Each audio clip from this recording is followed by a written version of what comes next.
Hey guys, what's up? Why the fuck is Skype in the background? Why is Skype in the background? That's weird. Okay, got rid of it. Hey guys, what's up? Why the fuck is Skype in the back? Okay. Audio seems to work. How are we doing? There's only 10 people in here. Now there's only 9 people in here. What the fuck? What is going on? Okay, we got 10 people back. And, yeah, I look like a hot fucking mess. I came back from running and working out and rehearsing some dance routines. I have a gig next week, Lady Alchemy. So, yeah, I'm sweaty and gross. So I was working out. I don't even know what this shirt is from. I don't know if this is from, like, CPAC or some sort of thing back in the day. I don't know. It says, exercise your freedom. Hashtag exercise your freedom. What the fuck is that from? I mean, I was exercising without a mask. Was that exercising my freedom?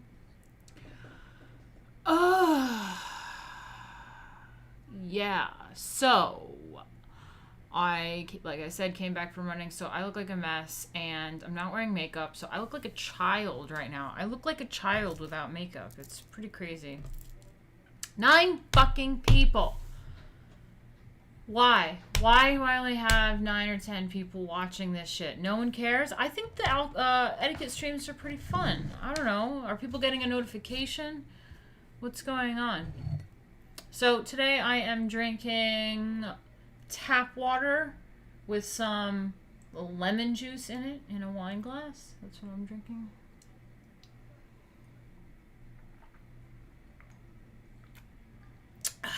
That's what I'm drinking. Snacks. If I decide to snack, got some really bizarre snacks here. I have a half-eaten hot dog roll from a Chinese bakery. Have you guys ever gone to a Chinese bakery or an Asian bakery? It doesn't look like Chinese. This looks Korean. This looks Korean. Does this not look... Oh, shit. What am I doing? Does this not look Korean to you, anyone? That's not Chinese. But, anyway.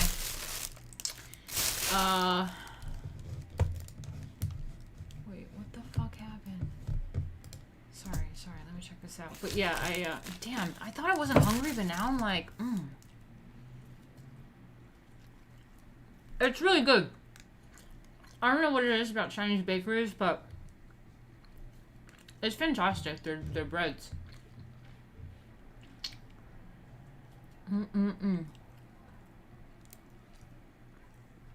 The first tweets I found, hashtag exercise your freedom, were from 2008 and 2017. But yeah, it's a roll with a hot dog inside of it, and it's about $1 something.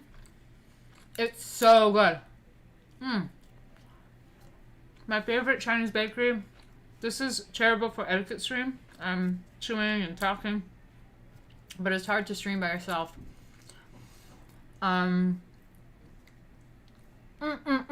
So good hot dog roll.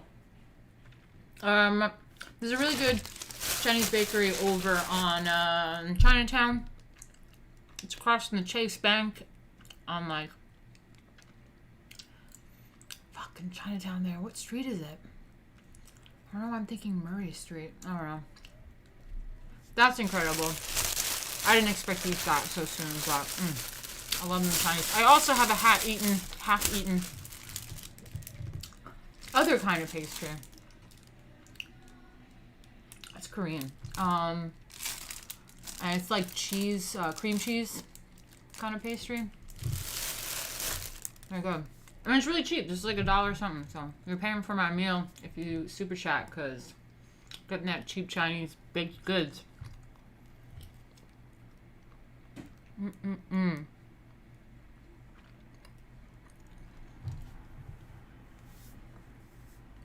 Sorry. So good. Damn.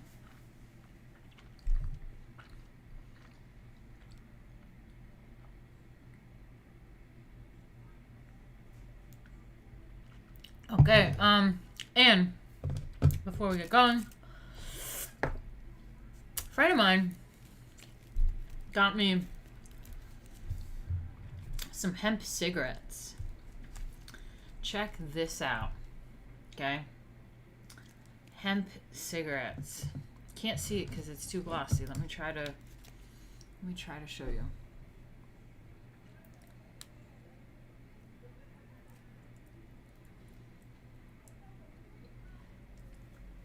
So I'm gonna try them out, and I'm gonna open it right now and see how this is. It's like a regular cigarette case. It's pretty wild.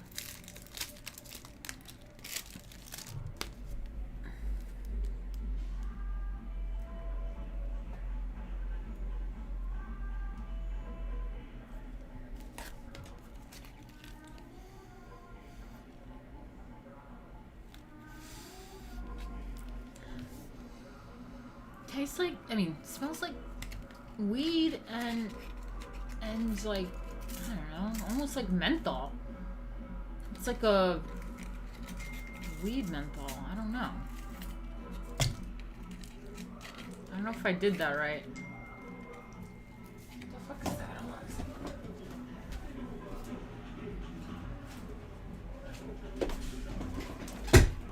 Alexa?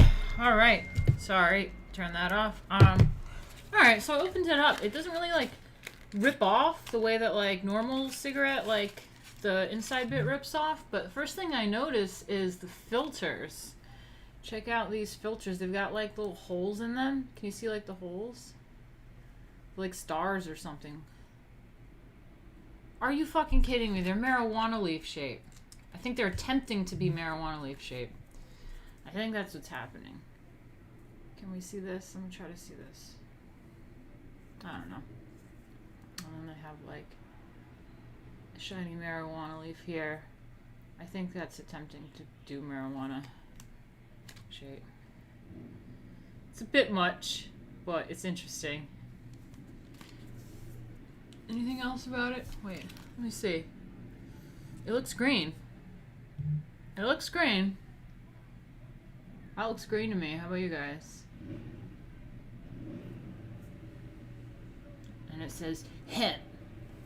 Can you see the hemp? What the fuck? Felt like something just fell on me. Alright. Oh! That's because there's a fucking moth in here. Ah! This goddamn moth!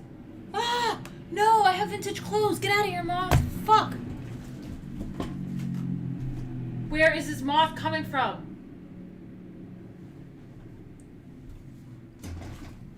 I don't like that moth. Mm-mm. It was a little one. They weren't like UK moths. Alright, where is a lighter? Let's try this out. No, I have vintage clothes. Jay likes that. Okay.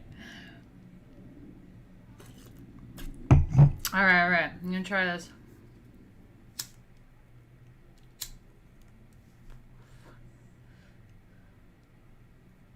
Okay, so the thing about these is that there's no THC. It says 0 THC, like 0. So it's basically just says hemp pre-rolls made with high quality hemp. It's made with like flour too, right? Made from American grown hemp, 0% THC shall mean the THC content is at or below the legal limit of 0.3%. Distributed by Hemp Distributing Company, Miami, Florida. And the website is Hemp Toke. Hemp Toke, like you token hemp. Hemp Toke. I love the names of all this marijuana shit. It's so fucking funny.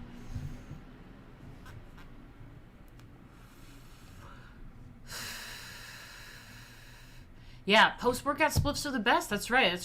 So, I'm going to try to basically... This tastes quite nice, actually. I kind of like it. It's way better than tobacco. Wow. Yeah, I kind of like just puffing on it. It seems like it's really burning slow, so it's going to be just, like, lingering around on me. That's pretty cool.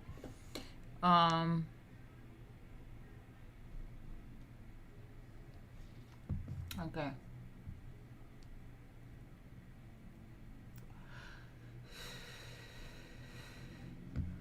It's quite nice. I like it. Okay, so let's get into the etiquette, guys. I don't know if you were all in here last time, but hold on. I have to make a text. This is happening. It's a roommate situation.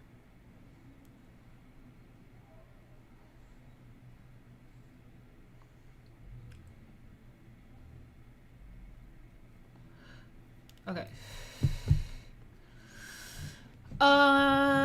Yeah, we had a ball last stream. You guys love the ball innuendos. It's really funny. But basically, last time we went over how a hostess prepares to give a ball when a list is borrowed. So sometimes you're in a situation where you borrow someone's list, in particular, a young debutante who may not really have many acquaintances or know many people, and you want to bring, like, you know, the young kids. Invite people that are young for her. So around town, and you can borrow someone's list basically for inviting people. So asking for an invitation to a ball, invitations for strangers, decorations, The Ball Beautiful. The Ball Beautiful. I usually take my pants off at parties, since I have said I have spoken. That's okay. Yeah, that works. Do that guy.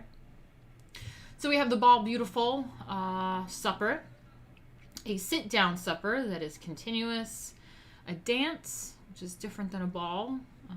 A dance is generally people of the same age, usually younger people, like school dance, but a ball can be of any age.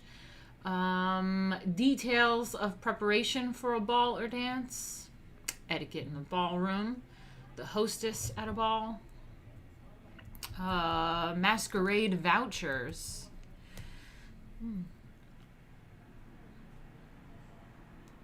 So basically, at a masquerade, you have vouchers because you can't necessarily tell who's who. People are in masks, so you have like vouchers, ticket type things. Anyway.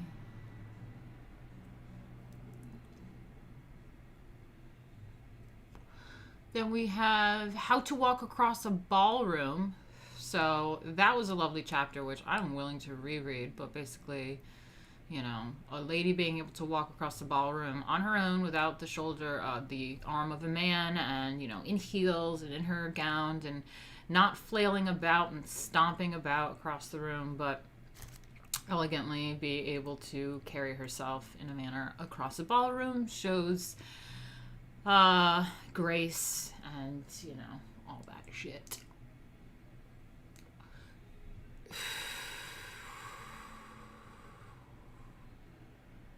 Let's see where we're at.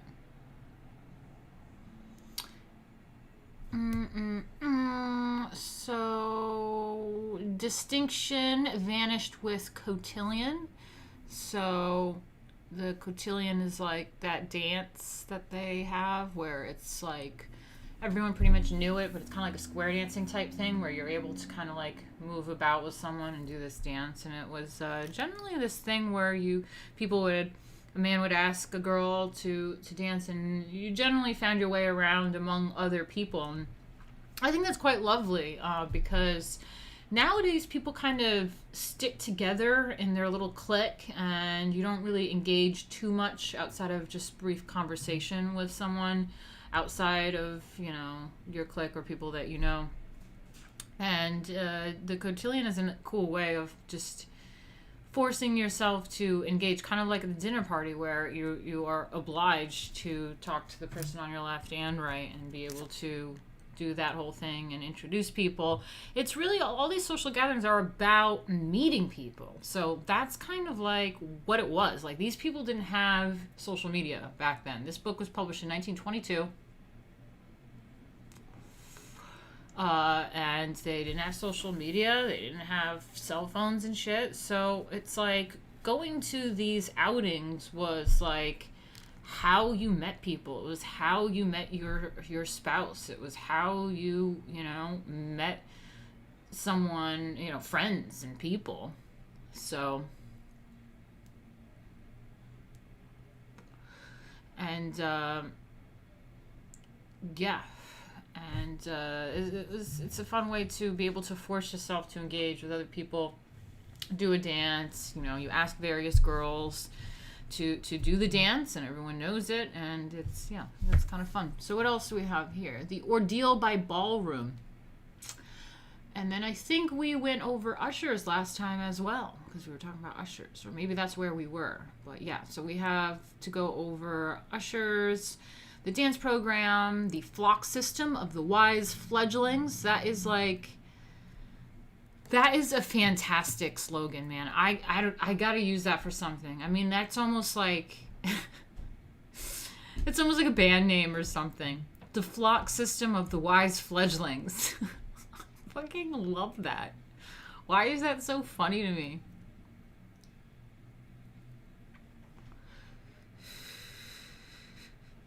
That is so fucking true. Funny. Oh, so no. I'm sorry. I'm reading at the same time. So it says, it's true. People would often form a circle and only dance with those who know each other. This happens mostly at clubs. Yeah, that's right. Engaging in a dance with someone in a club or a bar or something is more of like a mating call nowadays, but back then it was just a mere social thing. It was a way to engage with other people, meet new people, and you do a dance, you are forced into meeting someone and being introduced in conversation, and I mean, that's how you met people. There was no like, hey, do you want to dance? And then you just bump and grind on the dance floor. Like, it was more innocent than that, because it was a way that's how you met people. You know, got some chemistry dancing together, maybe. Let me see. Because you're high? What? This is 0 THC, buddy. 0 THC. So that means you don't get high. Steven 4X, are you singing some R. Kelly? Really? I don't see nothing wrong with a little bump and grind. That's right.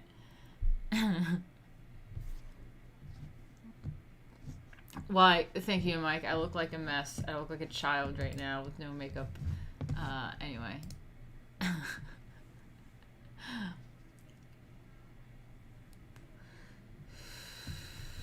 Alright, let's get to it. Let me find the book real quick. Okay, so I'm going into my book folder.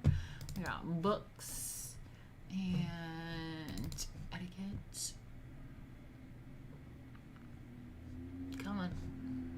Come on.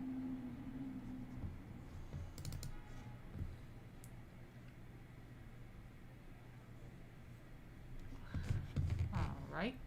And let me get you guys connected to me. Why is the Skype thing happening? That's weird. No Skype. No Skype.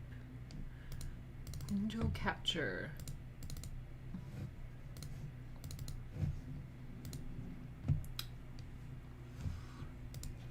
Etiquette. Yay. This is where we're at. Okay. So yeah, ushers, I think we did. So we are at the dance program. Let's see what that's about.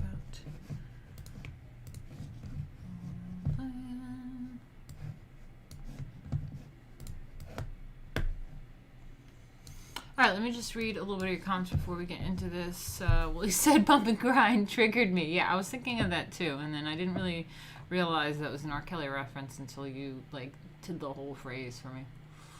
So what do we have here? Okay, not to mention when you're at a club and you're trying to talk to a girl you're interested in, you would have to initiate a small talk while screaming because those goddamn boom boxes are too loud. Yeah, that's right. Yeah. It's like, oh god, fuck nightclubs. Martina not dolled up is like 17. I look like a teenager. Dude, I got like ID'd for papers the other day. For like papers.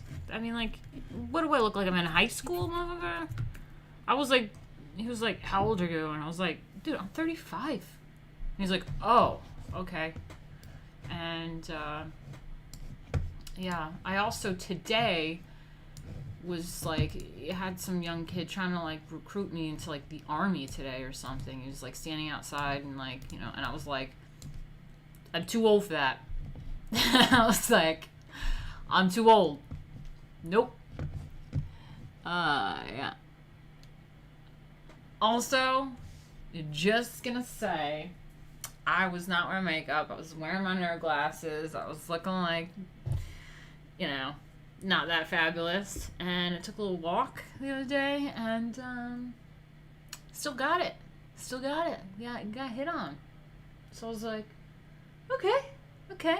Maybe I'm getting back into shape. I think I'm getting back into shape. So working out was helping. Nah, I'm getting hit on.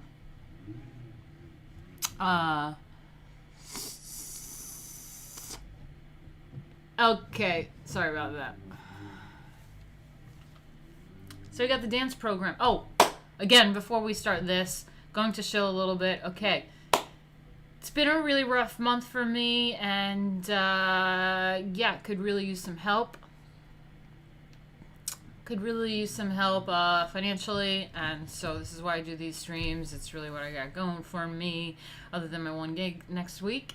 And so it really help me out if you guys are in a position to help and you have a few bucks to give. It really helps me out. You can always go to this link that's like below the Etiquette sign, and it's streamlabs.com/Martina Markota TV. That's fantastic because Streamlabs doesn't take a cut, I don't think, and it goes directly into my PayPal, so I get access to money right away. Therefore, I can buy more Chinese hot dogs and shit. And yeah. And you can always do super chats on YouTube, but they take a cut of it, and they only distribute the money once a month, and it's like the following month, so it gets really weird and confusing. So if you could do Streamlabs, that'd be great, or you could always do directly to PayPal, and that link is up there as well. MartinaMarkota@gmail.com. Thank you so much. Okay, so let's get to it. The dance program. The program or dance card of public balls and college class dance. Oh, the moth is back. Oh God, fucker. Okay, the program or dance card of public balls and college class dances has undeniable advantages. A girl can give as many dances as she chooses to whomever she chooses. And a man can be sure of having not only many, but uninterrupted dances with the one he most wants to be with, provided she is willing. Aww. Oh, that's so cute. Comet could take care of the moth. If he was in here, he is excused himself from the bedroom tonight, so. Okay, so that's cute. Okay, a girl can give as many dances as she chooses to whomever she chooses, and a man can be sure of having not only many, but uninterrupted dances with the one he most wants to be with, provided she is willing. I mean, that's a good setup for this whole male-female dynamic kind of thing too online that we have. I mean, there is a difference, and there is a trad way of dealing with it, and it's like, yeah, it's cool. Why the dance card is unheard of at private balls in New York is hard to determine, except that fashionable society does not care to make its pleasure on schedule. Oh, okay. So fashionable society does not care to take its pleasure on schedule. The gilded youth likes to dance when the impulse moves him, and also likes to be able to stay or leave when he pleases. In New York, there are often 2 or 3 dances given on the same evening, and he likes to drift from one to the other, or just as he likes to drift from one partner to another, or not dance at all if he does not want to. A man who writes himself down for the 10th jazz must be eagerly appearing on the stroke of the first bar. Or if he does not engage his partner busily at the opening of the evening, he cannot dance at all. He may not want to, but he hates not being able to. Okay. So again, we come back to the present situation and the problem of the average young girl whose right is, because of her youth and sweetness, to be happy and young, and not to be terrified, wretched, and neglected. The one and only solution seems to be for her to join a group. Okay, so then we get into the flock system of the wise fledglings. That sounds like some, novel, or, I don't know. It's like, I don't know. I just love saying it. Flock system of the wise fledglings. A number of young girls and young men come together. Better yet, hold on, let me start this again. If a number of young girls and young men come together, better yet, if they go everywhere together, always sit in a flock, always go to supper together, always dance with one another, they not only have a good time, but they are sure to be popular with drifting odd men also. If a man knows that having asked a girl to dance, one of her group will inevitably cut in, he is eager to dance. With her, or if he can take her to the others when they have danced long enough, he is not only delighted to be with her for a while, but to sit with her and the others off and on throughout that evening, every throughout that and every other evening, because since there are always some of them together, he can go again the moment he chooses. What the fuck are they talking about? So basically, like, okay, people go in groups. If a man knows that having asked a girl to dance, one of her group will inevitably cut in, he is eager to dance with her. Why would he be eager to dance with her if someone's going to cut in? Or if he can take her to the others when they have danced long enough, he is not only delighted to be with her for a while, but to sit with her and the others off and on throughout that and every other evening, because since there are always some of them together, he can go again the moment he chooses. Okay, so I think it's like he feels comfortable that she's like being preoccupied, like she has like, she's not just sitting there waiting on the dance and it's like awkward. I guess she has like people to hang out with and be with throughout the evening and stuff, so he can like come and go and dance with her or not dance with her as he pleases. I think that's what they're trying to say, right? Anyway. Hey Rosetta, nice to see you. Yeah, no, life's been crazy for me too. It's okay. A drifting odd men, what kind of party is this? Yeah. Because they will all dance with him, says Steven. He won't be sat alone like a loser. Damn typos, okay. Do they have fruit bowls for car keys at these parties? Okay, certain groups of clever girls sit in precisely the same place in a ballroom, to the right of the door or left, or the left, or in a corner. Never put baby in the corner. One might almost say they form a little club. They dance as much as they like, but come back home between whiles. They all go to supper together, and whether individuals have partners or not is scarcely noticeable, nor even known by themselves. Okay. No young girl, unless she is a marked favorite, should ever go to a ball alone. If her especial flock has not yet been systematized, she must go to a dinner before every dance, so as to go and stay with a group. Okay. If she is not asked to dinner, her mother must give one for her, or she must have at least one dependable beau, or better, two, who will wait for her and look out for her. Aww. Okay. So you don't go to a ball alone. You go to a dinner beforehand. Therefore, you kind of have a crew to go with. People remember how dinners were. We went over the dinners before in other chapters, and they're, again, a way to engage and meet people and have conversations. So you're generally going to know people because, diet dinner. Or you have one or two men that are willing to kind of hang out with you at the same time. That's pretty crazy. See? Pretty trad. Oh, so young girl has an entourage. Always have an entourage. Oh, sorry. Itchy armpit. Okay. Maid goes with her. Okay, a young girl who goes to a ball without a chaperone, meaning, of course, a private ball, takes a maid with her to sit with in the dressing room the entire evening. Not only is it thought proper to have a maid waiting, but nothing can add more to the panic of a partnerless girl than to feel she is not even has a means of escape by going home. She can always call a taxi as long as her maid is with her and go. Otherwise, she either has to stay at the ballroom or sit forlorn among the visiting maids in the dressing room. Okay. Huh.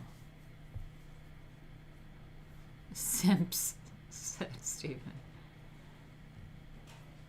All the pretty popular kids said squad. Oh, squad, huh, Jay? Jeez. Ugh.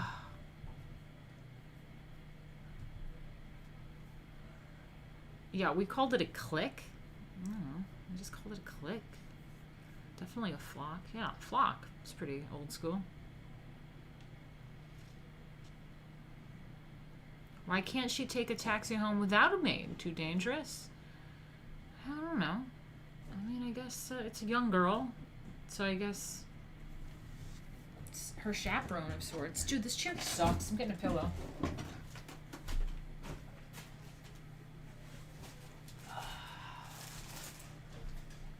It's the most uncomfortable chair ever, man. Oh, I'm like an old person now, sitting on a pillow.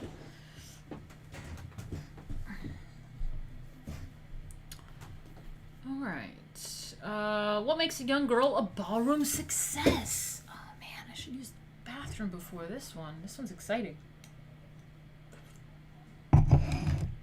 Alright, I already had some gummy vitamins today, but like, don't judge me. I want more. These elderberry gummies are so good. It's like fucking candy. Oh, it's like candy.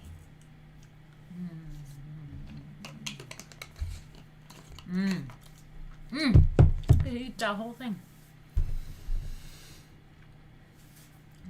Take chair stream bio break. Alright. I'm gonna put on a commercial for a second, and then we're gonna come back with what makes a young girl a ballroom success. That sounds like fantastic thing. Fucking moth.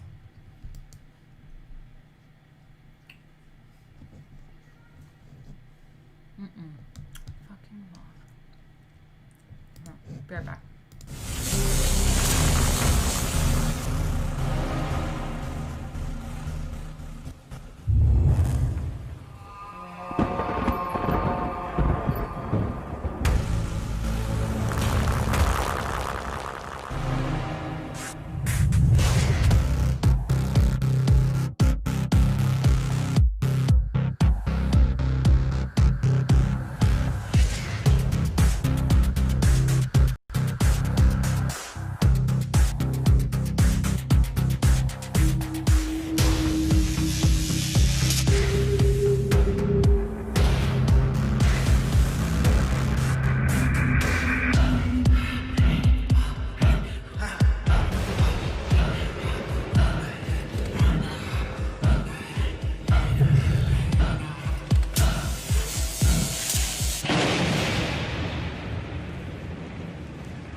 Sorry.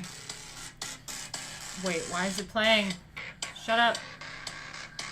Shut up! My phone. Well, okay, sorry. How you guys doing? Yeah, the music is fire. Yeah. Alright, cool. So, we have what makes a young girl a ballroom success. Yes! Totally into that kind of topic. Amazing. So, much of the above is so pessimistic, one might suppose that a ballroom is always a chamber of torture, and the young girl taken as an example above a very drab and distorted caricature of what a real young girl should be and is. But remember, the young girl who is a belle of the ballroom needs no advice on how to manage a happy situation. No thought spent on how to make a perfect time better. The ballroom is the most wonderful stage setting there is for the girl who is a ballroom success. And for this, special talents are needed, just as they are for art, or any sport or any other accomplishment. Okay? The great ballroom success, first and foremost, dances well. Check.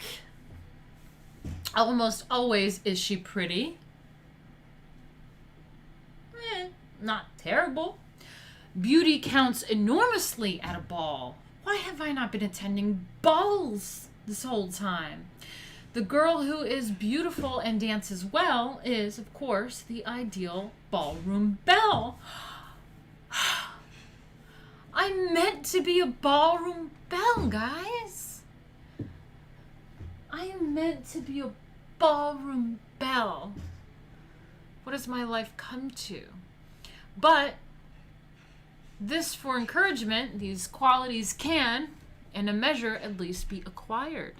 All things being more or less equal, the girl who dances best has the most partners. Let a daughter of Venus or the heiress of Midas dance badly, and she might better stay at home.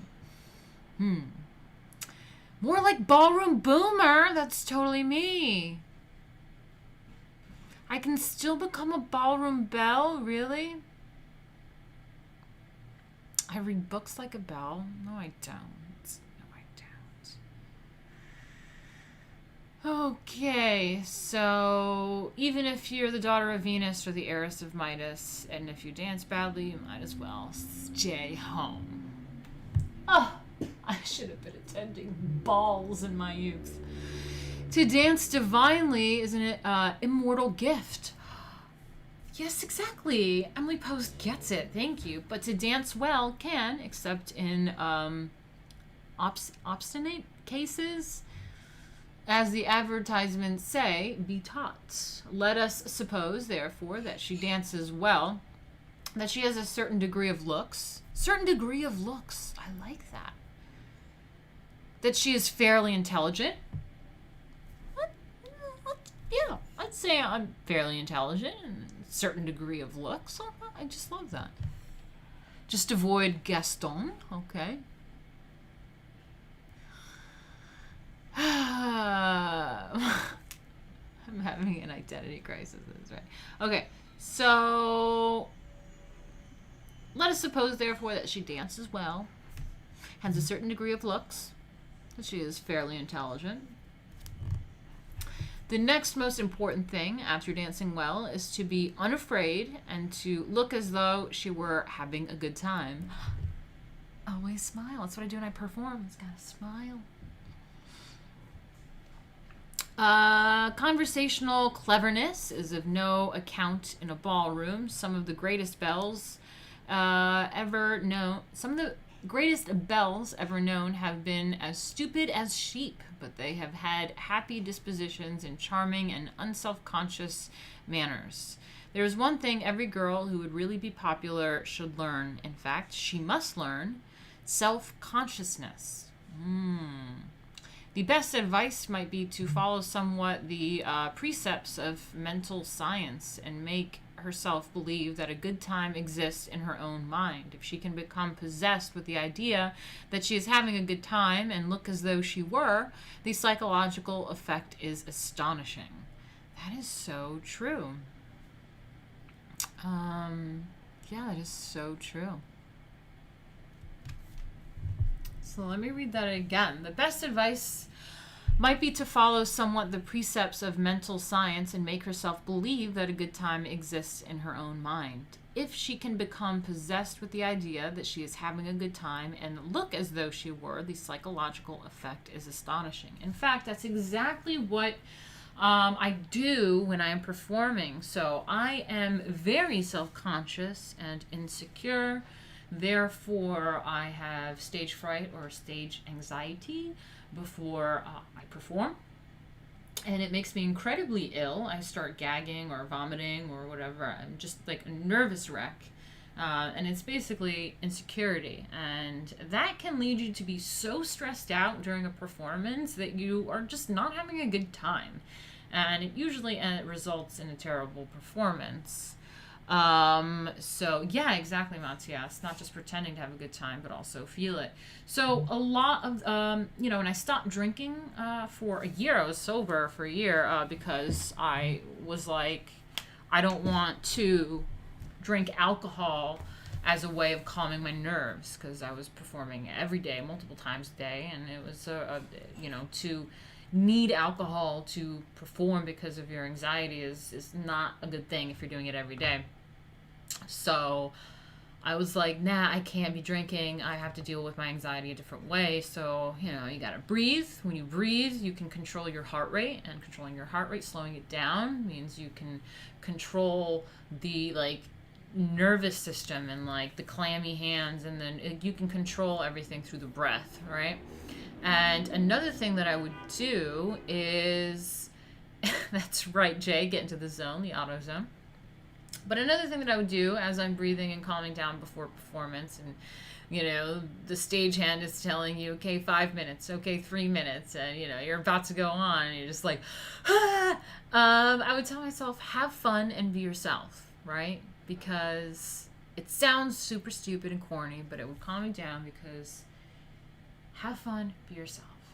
Have fun, think about that. Think about it. Have fun and be yourself. So what that means is exactly what Emily Post is saying right here. The psychological effect of having a good time and looking like you're having a good time and actually having a good time has a psychological effect on the audience, So if you're having a good time, the audience is going to feel that, and they will enjoy your performance. But if you are up there and you're a nervous wreck and you're miserable, the audience can feel that too, and the audience will get secondhand embarrassment for you, because they can just sense you're just really nervous, and you're it's uncomfortable for them. So it's really important to have fun.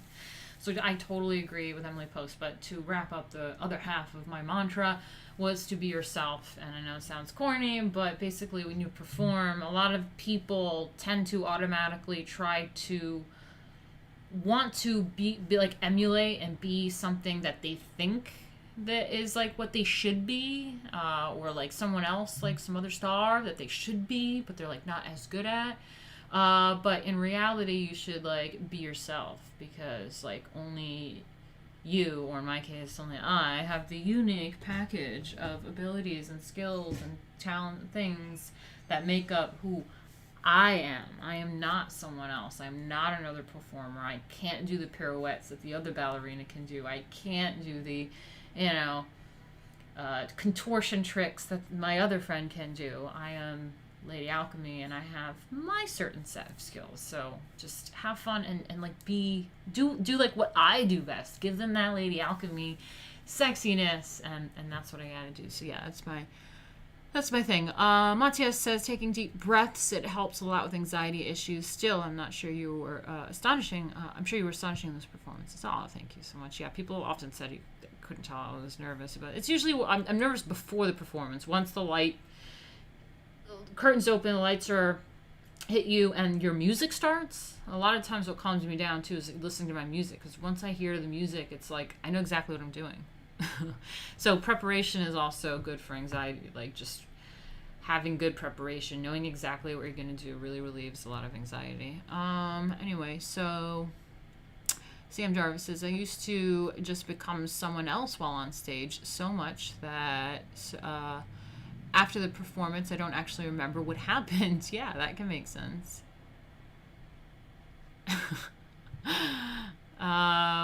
Okay. Martina can go full Cirque du Soleil. I thought you were saying full cringe Soleil. Cringe Soleil. Okay. Yeah, that's right. Listen to J2, support the stream, help me out. I don't have any donations right now. It's really sad. I'm such a loser now. All right. So then we have this whole thing of cutting in. Cirque du Soleil. Oh, I like that, Jay. Cirque du Soleil. Cirque du Soleil. I like it. So cutting in. When one of the stags, okay, so a stag is, single male guy, When one of the stags standing in the doorway sees a girl dance past whom he wants to dance with, he darts forward, lays his hand on the shoulder of her partner, who relinquishes his place in favor of the newcomer. And a third, in turn, does the same to him. Or the one who was first dancing with her may cut in on the partner who took her from him, after she has danced once around the ballroom. This seemingly far from polite maneuver is considered correct behavior in the best society in Boston, New York, Philadelphia, Pittsburgh, Chicago, San Francisco, and therefore most likely in all parts of America, not in London nor on the continent. At dances organized during the war in the canteens for soldiers and sailors on furlough, the men refused to cut in because they thought it was rude, and undoubtedly it is, except that custom has made it acceptable. If, however, it seems rude to the young men of other town to cut in, then they should not do so. Is this from the 1800s? Yeah, I mean, you're not far off. This was published in 1922. So a lot of these customs are Victorian, are from the 1800s. Yeah. So, I mean, just think about 20 years ago was like 2000s. Seems like yesterday. So I'm pretty sure 1922, they're still doing a lot of the same things they did in the 1800s. Emily Post was pretty base. Yeah, right? Yeah. Damn, I ran out of my water too. Fuck.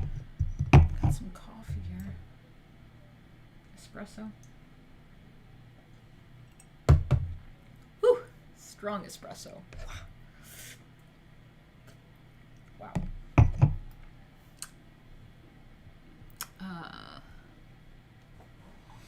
I'd rather forget the 1910s. That's true. Alright. I don't know if I want to smoke another hemp cigarette. That was pretty tasty. I don't want to waste them, but like they're kind of cool. Alright, give me a second. I'm gonna roll something. Sorry. Hope you guys don't mind me just hanging out with you, doing whatever, reading a little bit, rolling a little bit. I always feel a lot of pressure to be like on at all times, but I don't know, fuck it, I'll do what I want.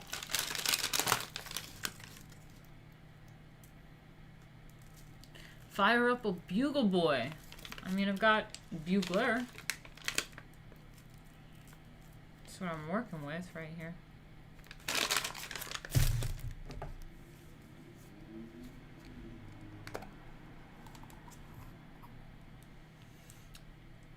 It's best we forget the 2000s, except for the GameCube. Yeah, I remember GameCube.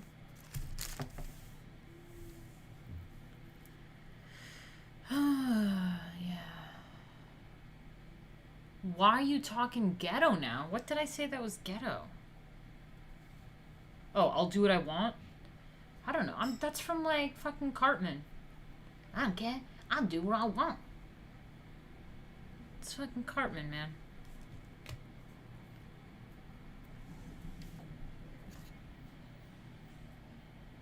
Okay, Sam Jarvis says, isn't it the best feeling, though, when you work so hard to become something specifically for self-refined, designed to be built for a single moment, like getting on the stage into the arena. Yeah. Yeah, for sure. Yeah, man. It's something else. There's something about performing and also dance that is kind of like existential, you know? I mean, dance, you can get into trance, and people can be in a trance watching a dance. I've had women say that they were in a trance watching me. And, yeah. So dancing goes hand in hand with trance and spells and rituals. It's pretty cool, but also performing in general, and even acting. And this is why, like, people don't understand why, like, actors get all deep and existential and political or whatever. Like, I kind of get it, because performers and actors have to, like, kind of be outside of themselves while understand the, like, themselves so much that they can just, like, whip out a cry and tears at any moment or what have you. And it's like, there's a lot of, like, understanding of, like, how, what is going on here? Oh, I got a phone call? Oh, no. Oh, yeah, I did get a phone call. Yeah, so there's something to performing and acting where it's like, I get it. I get why they get all, like, ew, and I'm so deep, because, like, you do kind of have to tap into that kind of shit. I get it. I mean, just think about having to be, like, I don't know, like a method actor or some shit, and just, like, really existentially understand something, you know?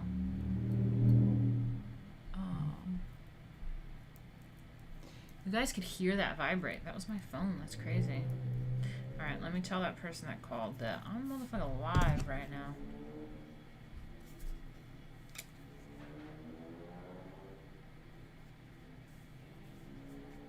Sorry.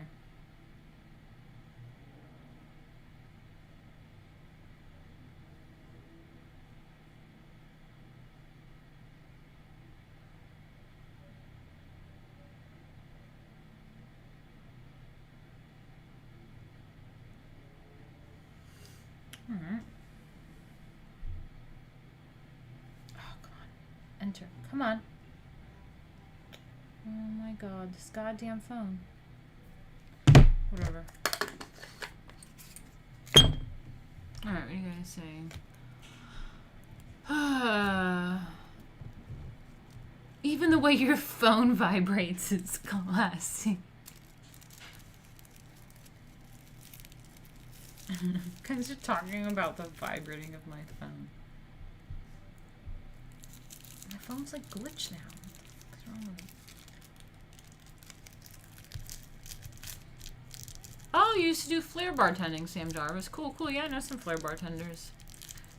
It wasn't just a feeling of accomplishment. It's when you see every moment you worked hard to perfect actually be perfect. I like being a well-oiled machine. Yeah. And that's also it, too. There is something in spirituality about, you know, the mind, body, and soul. So there is something connected with your body, and it's why it's important to be healthy physically, because it also does help you spiritually.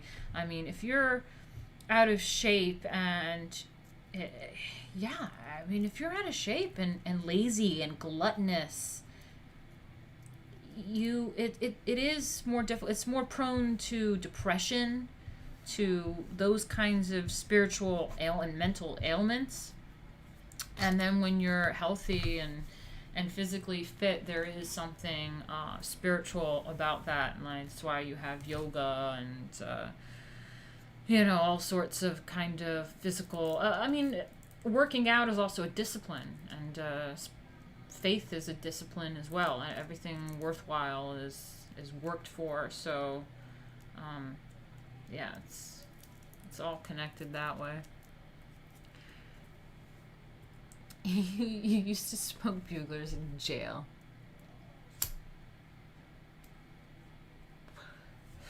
Yeah.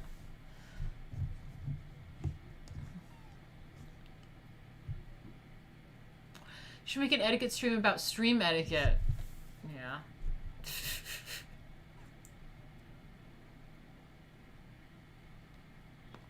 You should do pool etiquette, asking for a friend. I don't go to the pool. And I don't go to beaches. Okay? I don't get...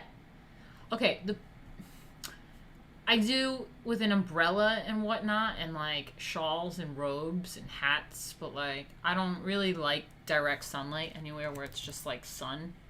And I don't really like getting wet. I'm kind of like a cat.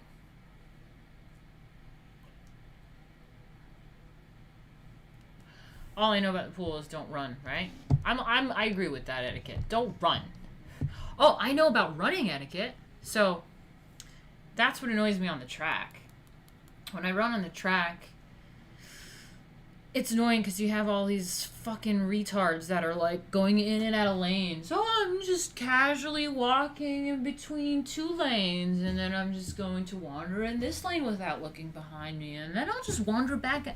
It's like, motherfucker, no. Why are you running in lane 1 anyway? I mean, why are you walking in lane 1? Motherfucking walking is lane 6. Okay? Get in lane 6. Stop wandering around walking in lane 1. That's for the runners. God damn it.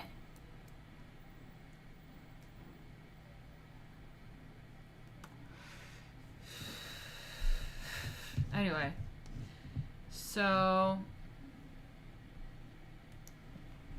that's all I say about the running etiquette. If you're doing it on a track, big thing to think about is lane 1 is the fast lane. Lane 6 is the walking lane. And the other lanes progress. So you can move around. Look behind you. Make sure there's no runner or something, going on behind you. Always, there's lanes, man. They're lanes. It's like driving. Don't be a fucking dumbass on the track.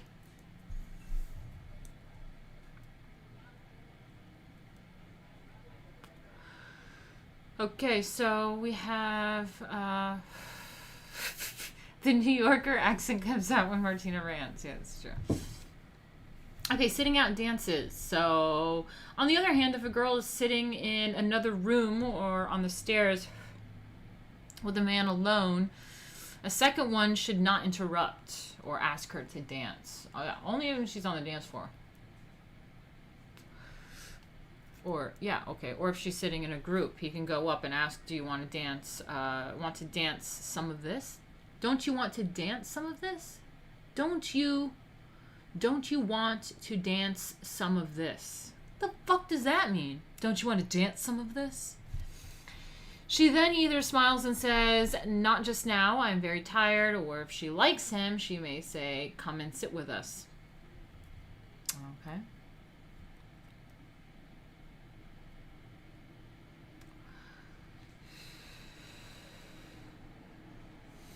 So, to refuse a dance with one man and then immediately dance with another is an open affront to the first one, excusably only if he was intoxicated or otherwise actually offensive, so that the affront was both intentional and justifiable. Oh my god, I love that. Okay, I'm going to say that again. Okay. This is, again, all of these, anti-woman issues online and feminism or whatever. It's just an interesting dynamic here. So, to refuse a dance with one man and then immediately dance with another is an open affront to the first one.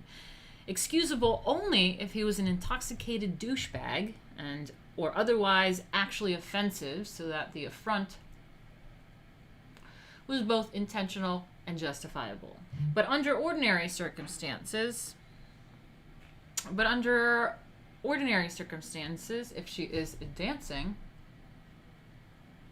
she must dance with everyone who asks her. If she is not dancing, she must not make exceptions. Fair enough. That sounds pretty solid. What do you guys think about that?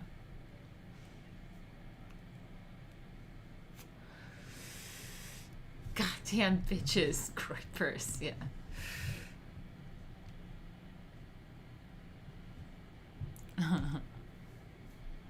Oh, hey, ES, or S, however you say it. Says, shout out to Hotep. Jesus, by the way, he put me on. Oh, awesome. Yeah, Hotep is the man. I love him. Good guy.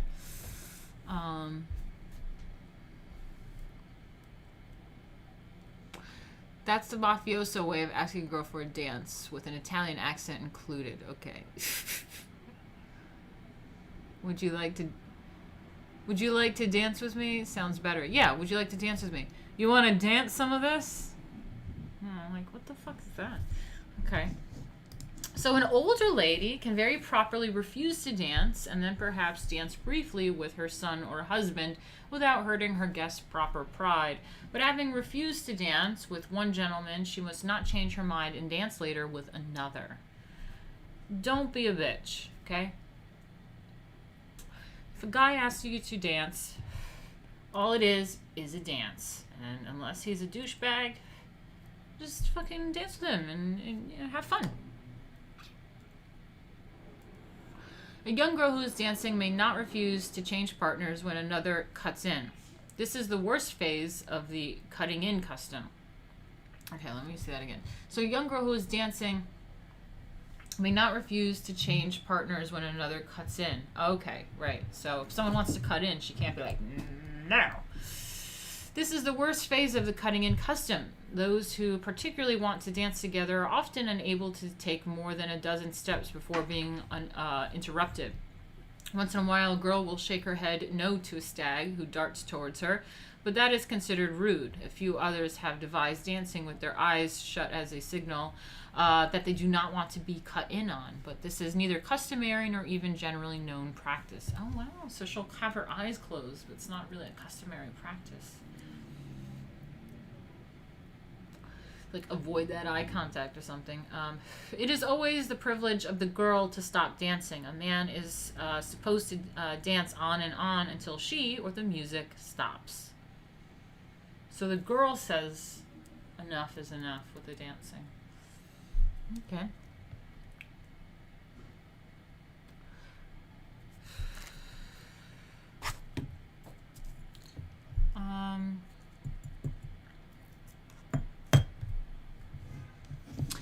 Dan says it should be customary for the gentleman to cold cock someone who tries to cut in. Okay. The ultimate cock block. Just close your eyes. Okay, so asking for a dance. When a gentleman is introduced to a lady, he says, May I have some of this? He says, may I have some of this? Or would you care to dance? I would prefer, would you care to dance? I don't think I would be too impressed if a guy came up to me and says, may I have some of this? May I have some of this? That's what it says. I'm not kidding. Let me show you. May I have some of this? Why the... Oh my god. Why is my fucking Skype everywhere? It's weird. Okay. Let me see. Can you see this? It says, may I have some of this? When a gentleman is introduced to a lady, he says, may I have some of this? Or would you care to dance? A lady never asks a gentleman to dance or to go to supper with her, though she may if she is older. Or if she is a young girl who is one of a flock, she may say, come and sit with our table. This, however, would not imply that sitting in at their table is, he is supposed to sit next to her. In asking a lady to go to supper, a gentleman should say, will you go to supper with me? Or, may I take you to supper? He should never say, have you a partner? Have you a partner? As she is put in an awkward position, having to admit that she has none. Okay. Interesting. So I guess it's a rude thing to get her to say, like, no, I don't have anyone. Like, it's like, that's not, you know, don't put her in that position. You want some. He says, you want some of this?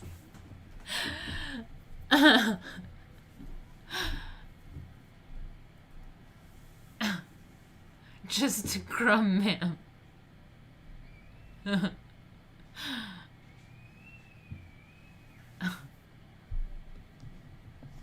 Howdy, partner. Yeah. So, a ball is not a dancing school, is what this says. Okay. So, let me just switch this up a little bit again for you guys.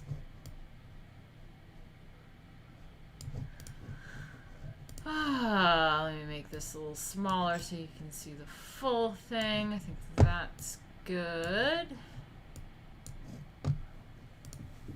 go.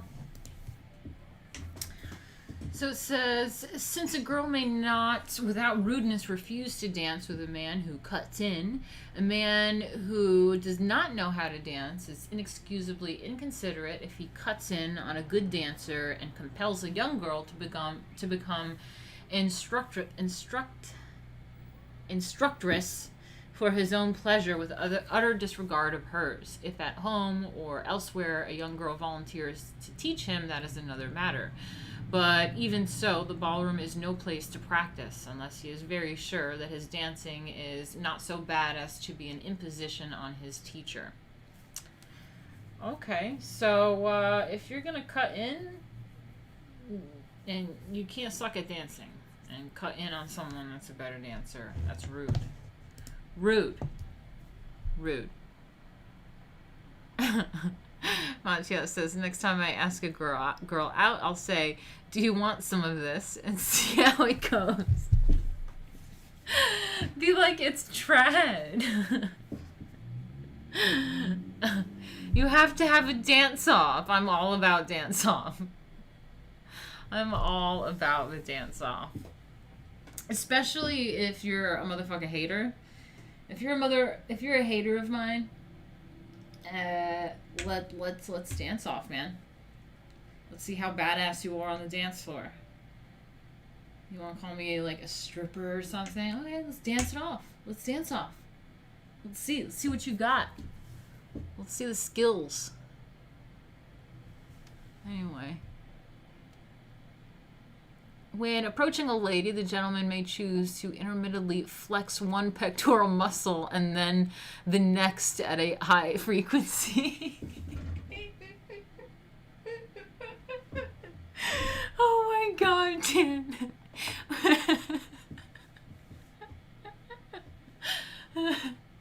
That's so fucking funny. That's ridiculous. Oh my god. I can just see it in my head right now. Oh my god, look at this setup. The most elaborate dinner dance ever given in New York. The scene presents the palace and garden at Versailles, where there were only 4 tables. Singers appeared on the balcony during dinner. Other performers danced, sang, and juggled on the pathways. After the dinner, the pathways of grass were taken up to permit dancing by the guests. Okay, I'm confused. It says it's the Garden of Versailles, and it says the most elaborate dinner dance ever given in New York. Is it at New York? Is it in New York or Versailles? Which one? But yeah, I mean, these are the kinds of events I worked at as Lady Alchemy. There's performers, there's people standing and like this, like in the doorway, and as people come in, there's greeters, there's like contortionists, there's performers, there's me with feather fans, there's all sorts of stuff. There's professional dancers that are in vintage clothing doing like their freaking Charleston or what have you. There's like, you know, all sorts of stuff going on to make the place kind of fabulous. And yeah, awesome. Let me see. Dance off, bro. Me and you. Funny, but pulsing pecs works, you guys. You want some of this and just start flexing their pectoral muscles viciously. That's etiquette. Viciously. Flexing is pretty alpha. You guys are ridiculous. I love you. It's so funny. All right, what do we got here? Novelties and innovations. Formal occasions demand strict conventions. At an important wedding, at a dinner of ceremony, at a ball, it is not only bad form but shocking to deviate from accepted standards of formality. Surprise is an element that must be avoided on all dignified occasions. Those, therefore, who think it would be original and pleasing to spring surprises on their guests at an otherwise conventional and formal entertainment should save their ideas for a children's party where surprises not only belong but are delightedly appreciated. To be sure, one might perhaps consider that scenic effect or unusual diversion, such as one sees at costume ball or a period dinner, belong under the head of surprise. But in the first place, such entertainments are not conventional, and in the second, details that are in accordance with the period or design of the ball or dinner are conventions after all. On the other hand, in the country especially, nothing can be more fun or more appropriate than a barn dance. I've gone to a wedding in a barn. It's quite lovely upstate. Or an impromptu play, or a calico masquerade with properties and clothes made of any old thing, and in a few hours, even in a few minutes. Okay. Music need not be an orchestra, but it must be good, and the floor must be adequate and smooth. The supper is of secondary importance. As for manners, even though they may be unrestrained, they can be meticulously perfect for all that. There is no excuse for rude or careless or selfish behavior at a picnic than a ball. Okay, so, surprises, whatever. Not for the conventional ball or dance, but maybe for a masquerade or some specialty events you can have surprises. Well, that makes sense. Like a traditional proper ball, yeah, I would avoid that. But I used to work at just some wild, crazy, masquerades of definitely masquerade stuff. A lot of speakeasy vibes, flapper vibes, the whole, what is it called, Great Gatsby event, stuff, all those kinds of things. Sure, there was a bunch of weird, crazy stuff going on. But, classy.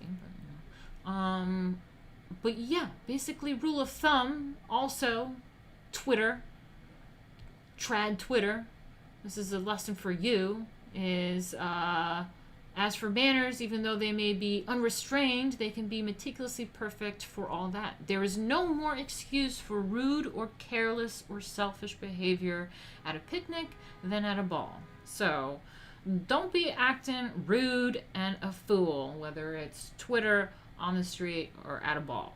Okay, motherfucker? Don't be rude. Yay! We finally have a super chatter! Yay! $5. Thank you, Mr. Repurpose. Thank you.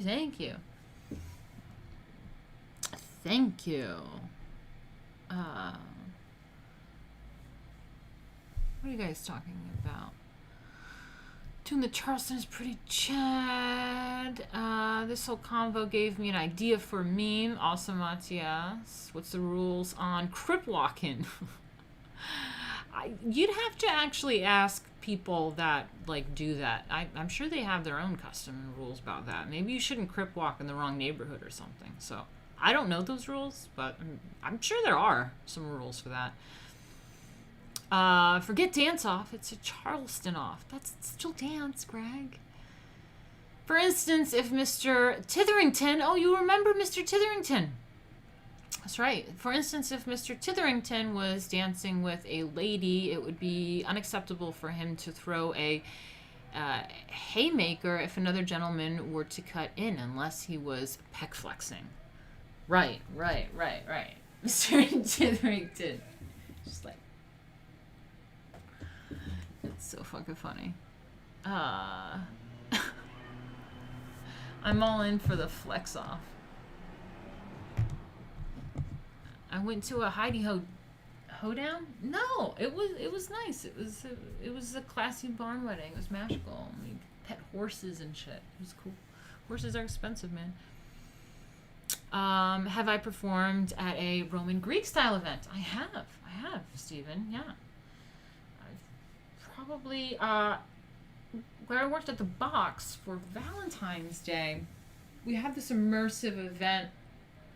If you don't know what that is, immersive, just think about it. It's the atmosphere is in your face. It's not necessarily on a stage. It's the environment is all you're transported into another world and you're a part of it. It's not just traditional setting of watching someone on a stage and you're in the audience. You're it's immersive all around you. But there was one event for Valentine's Day that had a mix of Greek mythology with performances, and it was a story that kind of, yeah. So that was cool. That was like a Valentine's Day event performance, and there was a ticketed event, stuff like that. And also, I worked randomly like an open house for like this Manhattan real estate company. And at these fancy open houses for like $1 million apartments, they yeah, had open houses, and they hired me to set up a bunch of girls, including me, and had a budget for costumes and everything, and had this really cool Greek Roman goddess, event type thing, and we made cool costumes and all that stuff for that. Yeah, I've done that. It's pretty cool. Greg says, I've only ever gone contra dancing. I used to dance to folk punk in warehouse with a bunch of androgynous, stinky hippies. I've done that. Not a lot of etiquette in either. Or peck bouncing, for that matter. That's funny. Yeah, you guys can actually see some of the themes that I've done on my website. I don't think I've properly updated it. Actually, there's more themes to be had, but let me maybe send you a link. You can see all sorts of different themes and costumes that I've worked. Maybe I'll whip it out too.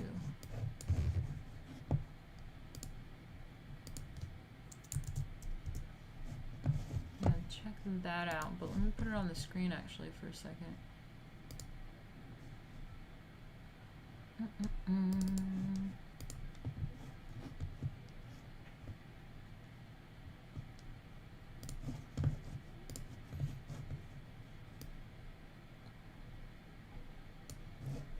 Yeah, so on my website I have a section where you see a lot of different themes. Yeah, I mean, I even have like this Baroque. You click on it, it's just like a bunch of pictures that have that kind of theme.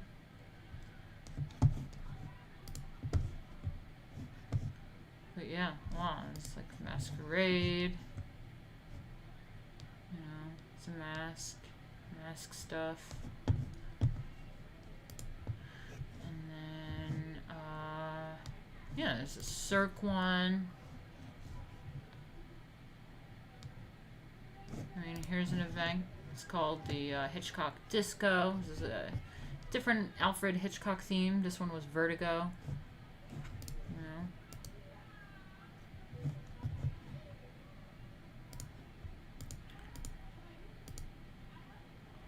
Oh yeah, let me go back to this too. Just like, look at this fucking scene I was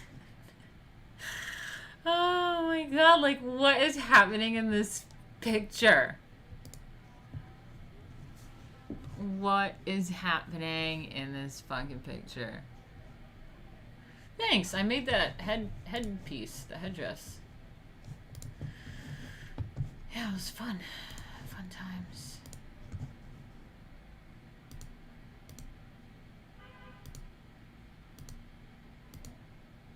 Okay, what else we got? Yeah, I got the flapper. All the different flapper looks.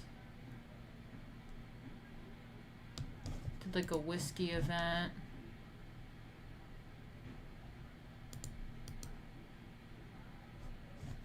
What else? Got Cleopatra.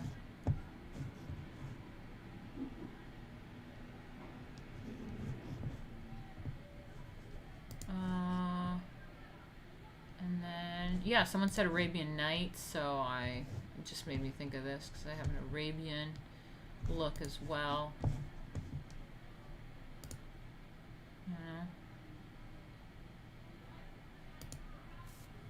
Nephilim Angel is my personal favorite. Thank you, Matthias. Mine too. Yep. That's me. Oh, that's a wig. Yeah, that's me with my wig. That's me with my hair up. Yeah. I'm like really freaked out by this moth.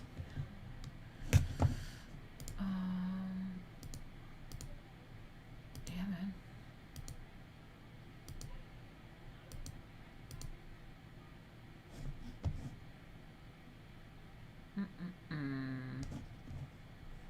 Yeah, Nephilim Angel.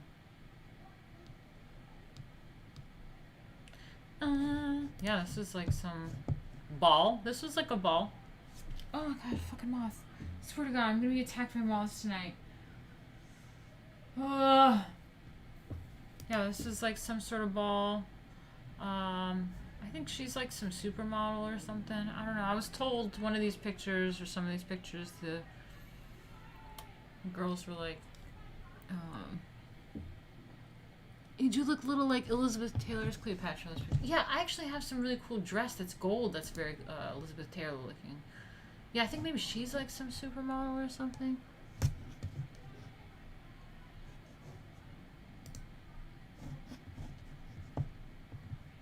Yeah, that's like some whiskey event. Yeah, let me real quick look at this. Maybe I have to update my website because I feel like I'm missing some elements. Let me look at this Cleopatra thing real quick. Yeah, I don't have the gold dress. I have like a better picture of this gold dress. I made this dress. It's actually quite cool. It has this like really liquid gold looking thing, but it has that very Elizabeth Taylor Cleopatra like vibe to it. Fuck, I miss it. That's in storage. You're short compared to those women in the photos. Ouch. Well, yeah, that's for like 3 different reasons. One of them is that they were wearing proper like going out heels, and I wear dance heels. So those are like, if you watch like those like dancing shows or whatever, they have like a very small 1-2 inch heel. So fucking moth. Oh, I should kill it. Oh, I have missed my opportunity to kill. Oh, I got it. It's underneath my cell phone now. Okay, it's done. It's done. Yeah, so there's definitely a heel difference that we're working with, but also, like I said, those bitches were supermodels or something. So they were tall. They're probably taller than me. I'm only like 5'8", so models are taller than that. Models are like 5'10", at least, and then they wear proper shoes. So yeah.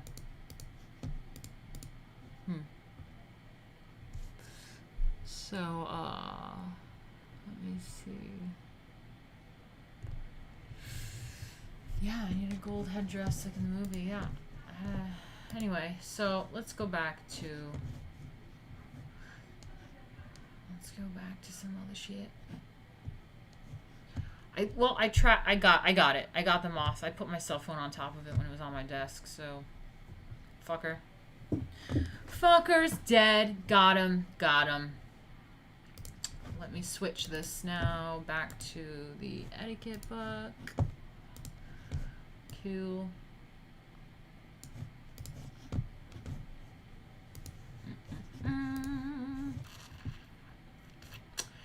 Yeah, basically don't be selfish, don't act rude. So public balls. A public ball is a ball given for a benefit or charity. A committee makes the arrangements and tickets are sold to the public either by being put on sale at hotels or at the house of the secretary of the committee. A young girl of social position does not go to a public ball without a chaperone.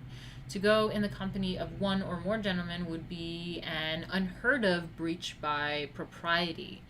These are often of greater importance in a community than any number of its private balls. I've gone to a charity ball. It was a proper, legit one. Paparazzi and everything. It's cool. In Boston and Philadelphia, for instance, a person's social standing is dependent upon whether or not she or he is invited to the assemblies. The same was once true in New York when the Patriarch and Assembly balls were the dominating entertainments. In Baltimore, too, a man's social standing is non-existent if he does not belong to the Monday Germans. What the fuck? And in many other cities, membership in the subscription dances or dancing classes or sewing circles distinctly draws the line between the inside somebodies and the outside nobodies. Subscription dances such as these are managed and all invitations are issued by patronesses who are always ladies of unquestioned social prominence. Usually these patronesses are elected for life, or at least for a long period of years.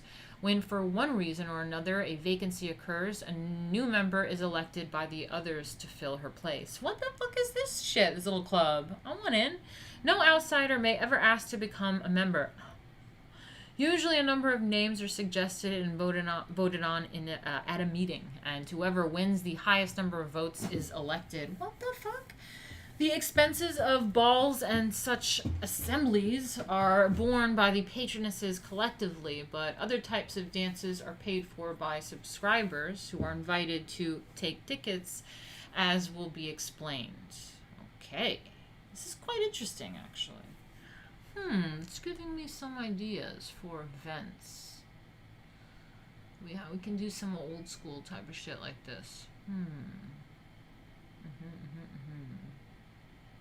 Have some subscriptions and shit. It's kind of cool.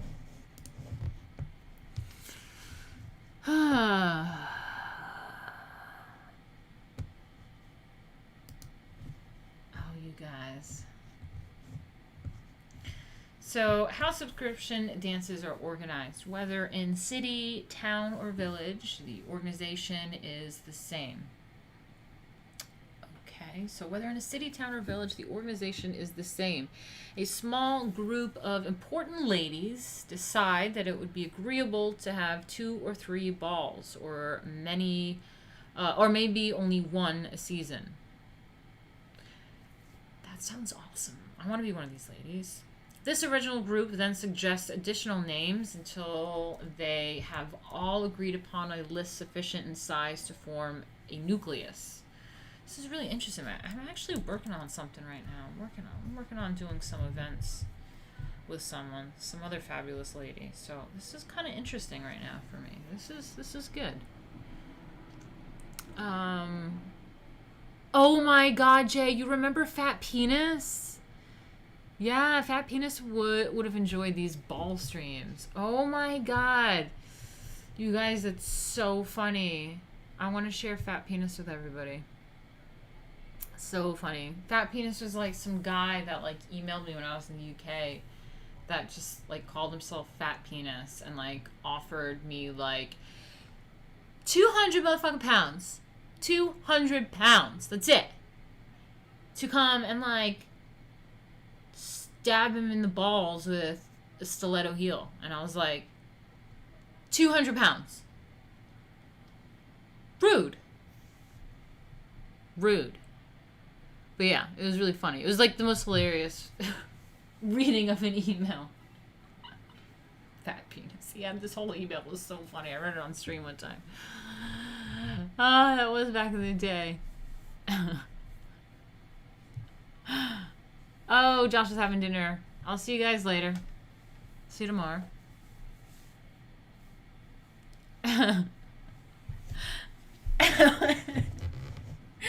Jan Smith. That's so funny.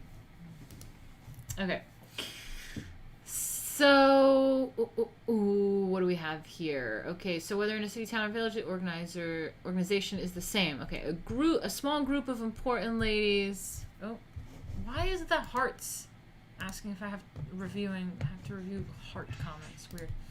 Okay, so a small group of important ladies decide that it would be agreeable to have 2 or 3 balls, or maybe only one a season. This original group then suggests additional names until they have all agreed upon a list sufficient in size to form a nucleus. These then are invited to join, and all of them at another meeting decide on the final size of the list and whom it should include. The list may be 100, or it may stay at the original group of half dozen or so. Let us, for example, say the complete list is 50. 50 ladies, therefore, the most prominent possible are the patronesses, or managers, or whatever they choose to call themselves. They also elect a chairman, a vice chairman, a secretary, and a treasurer. Jesus Christ. They then elect 7 or 8 others who are to constitute the managing committee. The other 30 or 80, 40, or 40 are merely members who will pay their dues and have the right to a certain number of tickets for each of the balls. These tickets, by the way, are never actually sent by the members themselves, who merely submit the names of the guests they have chosen to the committee on invitations. This is the only practical way to avoid duplication. Otherwise, let us say that Mrs. Oldname, Mrs. Worldly, Mrs. Norman, and Mrs. Gilding each send their 2 tickets to the young Smartlingtons, which would mean that the Smartlingtons would have to return 3, and those 3 invitations would start off on a second journey, perhaps to be returned again. On the other hand, if each patroness sends in a list, the top names which have not yet been entered in the invitation book are automatically selected, and the committee notified her to whom her invitation was, whom her invitations went. That's interesting. That's pretty cool. I get it. That makes sense. There's also another very important reason for the sending in of every name to the committee. Exclusiveness. Otherwise, the balls would all too easily deteriorate into the character of public ones. Every name must be approved by the committee on invitations, who always hold a special meeting for the purpose, so that no matter how willing a certain careless member would be to include Mr. and Mrs. Unsuitable, she is powerless to send them tickets if they are not approved of. As a matter of fact, there is rarely any question of withholding invitations, since a serious objection would have to be sustained against one to warrant such an action on the part of the committee. Interesting. That's true. Yeah, it's true, Dan. You wouldn't want just any bogan showing up. Yeah, it's true. So, number of invitations issued. With 50 members, each might perhaps be allowed, besides her own ticket, 2 ladies' invitations and 4 gentlemen's. That would make 350 invitations available altogether. The founders can, of course, decide on whatever number they choose. Patronesses can also exchange tickets. One who might want to ask a double number of guests to the first assembly can arrange with another to exchange her second assembly invitation for first ones. Also, it often happens that the entire list sent in by a member has already been included, and not wanting to use her tickets, she gives them to another member who may have a debutante daughter and therefore be in need of extra ones. Bachelor balls, like the Monday Germans of Baltimore, are run by the gentlemen instead of the ladies. Otherwise, they are the same as the assemblies. I mean...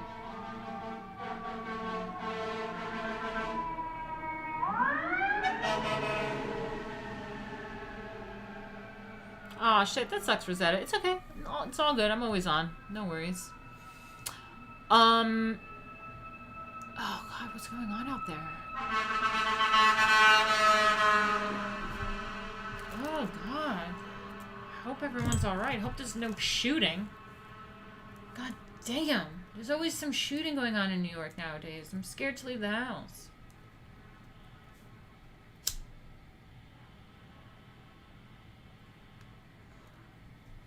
But there was something I wanted to point out here, so...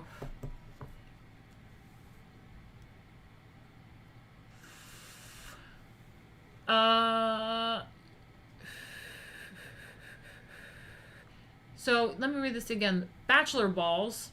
Bachelor balls. Okay, you guys wanted to laugh at something. Bachelor balls. Okay, there you go. Bachelor balls, like the Monday Germans of Baltimore, are run by the gentlemen instead of the ladies. Otherwise, they are the same as the assemblies. So, it's interesting because nowadays, you can't have any bachelor balls. You can't have the Monday Germans. They would be considered white supremacist groups. You're not allowed to have men's clubs. How dare you? Men's clubs are racist, don't you know?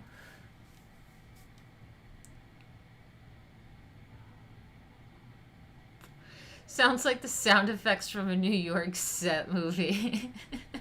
So true. That's so true.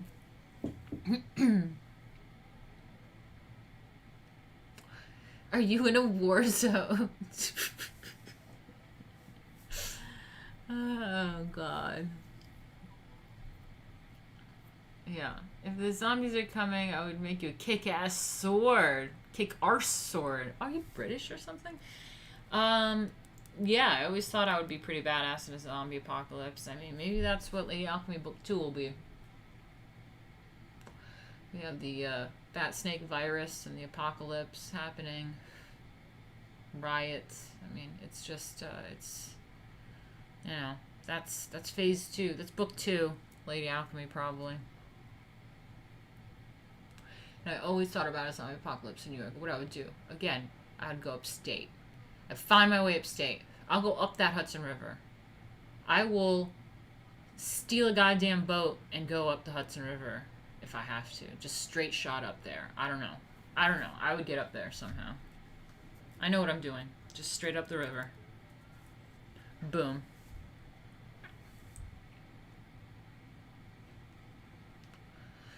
The Dwanocalypse. The Dwanocalypse. Ugh, I can't say it, Jay.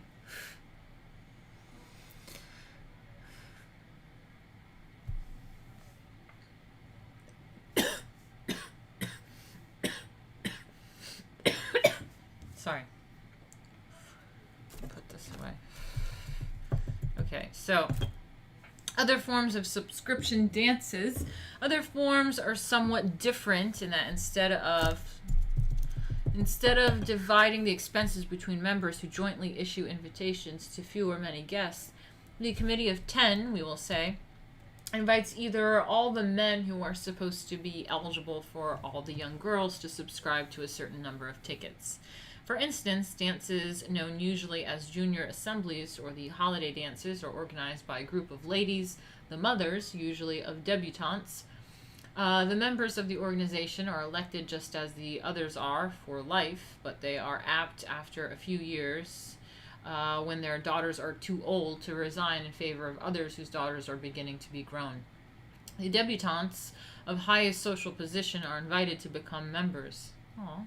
Each one pays dues and has the privilege of asking 2 men to each dance. Mothers are not expected to go to these dances unless they are themselves patronesses. Sometimes young women go to these dances until they marry. Often they are for debutantes, but most often they are for girls the year before they come out, for boys who are in college. And I don't think they're talking about coming out the way that we talk about coming out today. That's, yeah. Anyway. So, Patronesses Receive at a subscription dance where patrons...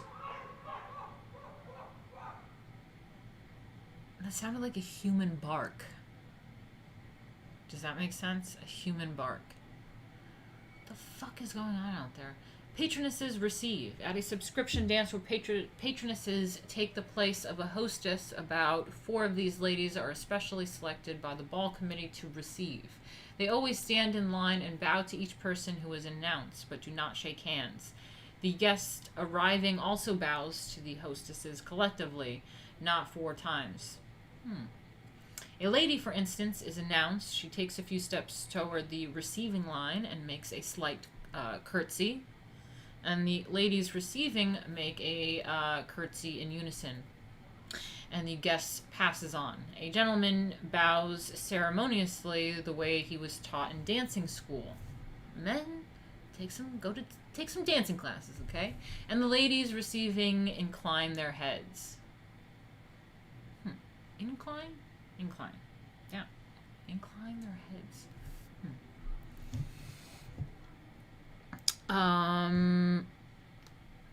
Yeah. Human bark equals bath salts. Better lock those windows and doors. Well, I'm on the 3rd floor, thank God, but you never know with bath salts. Someone come with a fire escape. That's true. Oh, okay, look at that. We're finished with that chapter. The next chapter is the debutante. What is this chapter? Okay, we got 15, 16, 17, 18. Damn, we're on chapter 18 already. Alright. We got the debutante. How a young girl is presented to society. This is so interesting. Can't wait for that. A ball for a debutante. The debutante receives at supper. How many guests may one ask? Lavish parties giving way to simple ones. Ooh, that sounds interesting. The debutante's dress in confidence to a debutante. A few don'ts for debutantes. Ooh. Where are the belles of yesterday? Oh, when the Victorians were talking about the olden days, that's pretty interesting. Today's specialists in success. That sounds interesting. Frankness of today for what she really is. Oh, that sounds great. Would you know the secret of popularity? It is unconsciousness of self, altruistic interest, and inward kindliness, outwardly expressed in good manners. That's so lovely. I love that. It's actually quite a short chapter. Yeah, it's pretty short. What's after that? And then we have the chaperone and other conventions.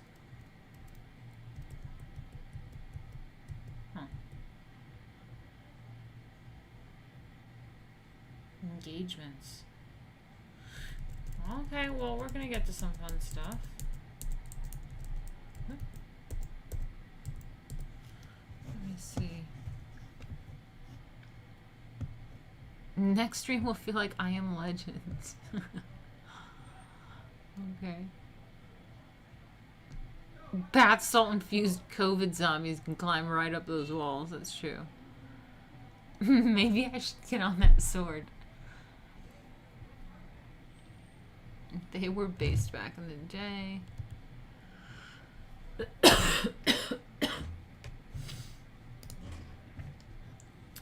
Damn, we've been streaming for like 2 hours. Huh. Alright. Well, that's interesting. That time just flew by. Well, until next time, guys. I hope you enjoy the Etiquette streams. I think that tomorrow I'm going to get on and try to get on a little bit earlier. I was a little bit late today. Oh no, tomorrow. I might be late tomorrow. Hopefully that's okay with people. We didn't get too much today going on. Maybe, I don't know if it's too late that I'm doing this. If I should do this earlier or later. But tomorrow I signed up for some free freaking martial arts class tomorrow. I certainly cannot afford martial arts classes, but I was just curious. I always wanted to do like Wing Chun, but I don't know. Everyone's doing like fucking kickboxing and mixed martial arts or something. I don't know. But there's a few places that I'm checking out for classes, and I'm going to see how much they cost. But there's a few reasons. Yeah, I always wanted to do it. I feel like it's kind of like dance. Like I always wanted to be like an action movie star. I feel like I could be really good at that. I don't know. I need to learn a martial art. Like it just makes sense for Lady Alchemy. I don't know. It just makes sense. And I need to get back into shape. So, you know, it's nothing like paying for classes to get your ass into shape. And then also it's self-defense. And the city's getting pretty shit. I'm not sure how much it'll help in a situation if there's a gun, but you never know. Maybe there's like, I mean, you know, someone just shoots you from behind, there's nothing you can do. But I don't know, maybe I can like fucking superhero Lady Alchemy some shit sometime if anything happens. I don't know. So, yeah. Let's see. You know the old saying, time flies when you're talking about balls. That's right.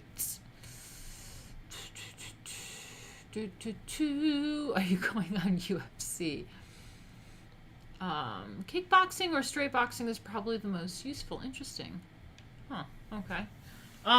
Yeah, so I have that like free kind of thing happening. I don't know, orientation fucking class, something happening tomorrow, 6 p.m.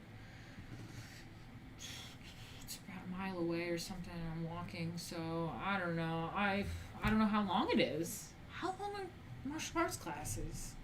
Are they longer than an hour? Because I'll try to get on for 8 or something. Yeah, maybe it's 2 hours. I don't know. So maybe around 8, 9 p.m. if that's not too late. I don't know. I hope that's not too late. Maybe I should have done 8 p.m. so that I could stream at 6, but then I have to be there by 8. Then I could stream a little earlier. I don't know. I don't know what's best for you guys, but yeah, it's been pretty shit for me. I'm really stressed out, so I definitely gotta stream tomorrow. Yeah. Yeah, man, guys. It's still early out west. It's true. It's true. And then, but I have some people in the UK, so it's like really late for them. So I don't know. It's difficult to balance it all. Anyway, thank you guys. See you tomorrow. Love ya. I hope you enjoyed yourself talking about balls.